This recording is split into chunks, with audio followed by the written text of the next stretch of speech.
Let's talk about the Horn of Africa. The first ever Somalia Reconstruction and Investment Conference is scheduled to take place in the Kenyan capital, Nairobi, next week, as Somalia seeks to attract inward investment from neighboring and other friendly nations. The country in the Horn of Africa is slowly emerging from more than 2 decades of civil war and quite a bit of turmoil.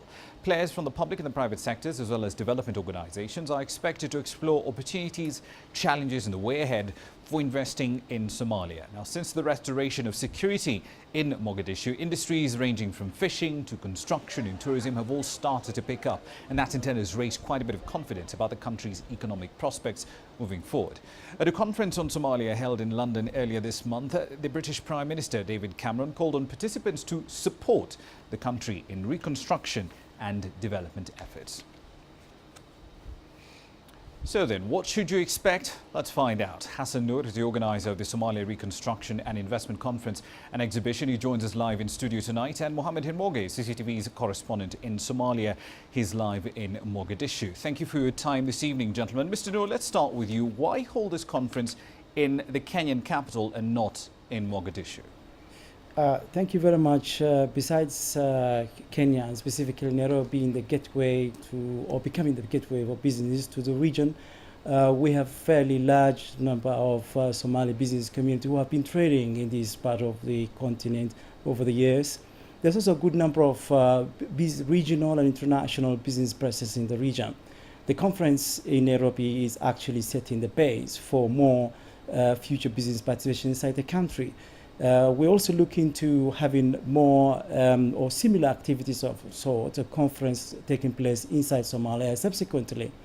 There's also a significant interest from regionally present companies or private sector or developers or investors willing to go into Somalia and look into business opportunities.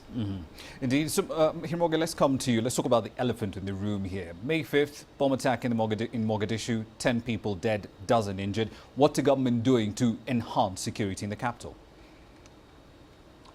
Rama, indeed, yes. Security is a big challenge in this city, the capital city of Somalia, mainly because of the simple fact that the major rebel group over here is a guerrilla force.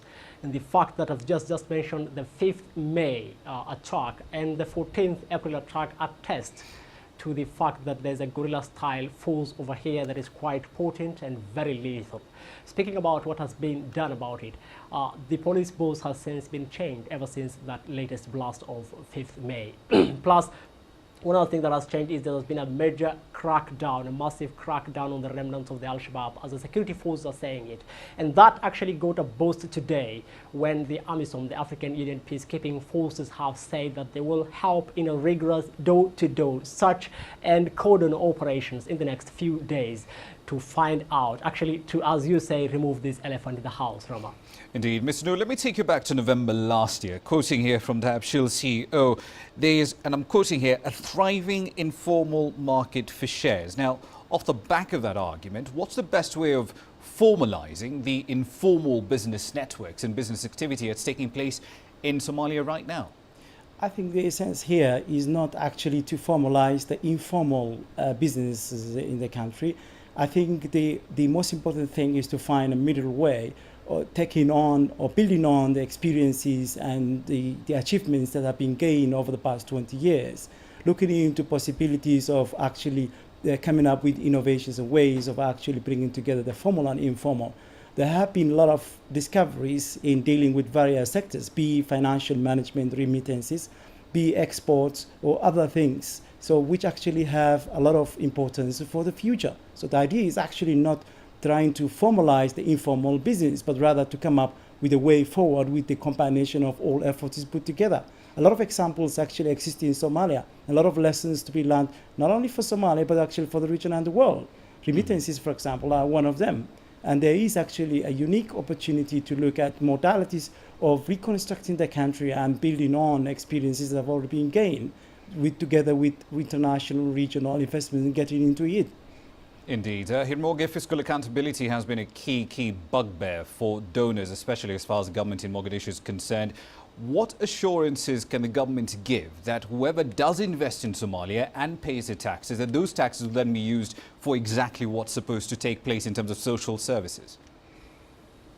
Indeed, Rama, yeah. I mean, fiscal accountability has been a big issue for, well, this government is not tested yet, but for the former transitional federal government of Somalia, because recently we are aware of the United Nations Monitoring Group report that exposed major malfeasance and misappropriation of public funds, and something that the donor community, the international community, and the donor community indeed have been worried about. And that is why the Mohammed administration has made a priority the public finance management as a key agenda in his six-pillar policy framework of recovery and reconstruction. That move has claimed a lot of support from the international community, and as we say, this administration has not been tasted yet. And we can know that after the funds that were promised in the London conference start coming in, that's when we can know how this government is actually fighting, bringing about accountability in the fiscal and donor funding that comes over to Somalia. Therefore, still not tested, that is, as it stands, the Mohammed administration. But for the former transitional federal government of Somalia, it failed in fiscal accountability, Rama. Indeed. Final question to you, Mr. Noor, tonight. If you're pitching Somalia, as you will be in a couple of days, what are the key investment areas that you'd like to see investment money going into right now? There are a good number of sectors, there are a good number of opportunities in our country that can actually be looked into. We have the longest coast in Africa. We have one of the biggest natural resources. We actually have far more bigger scale of export capabilities than many countries in Africa.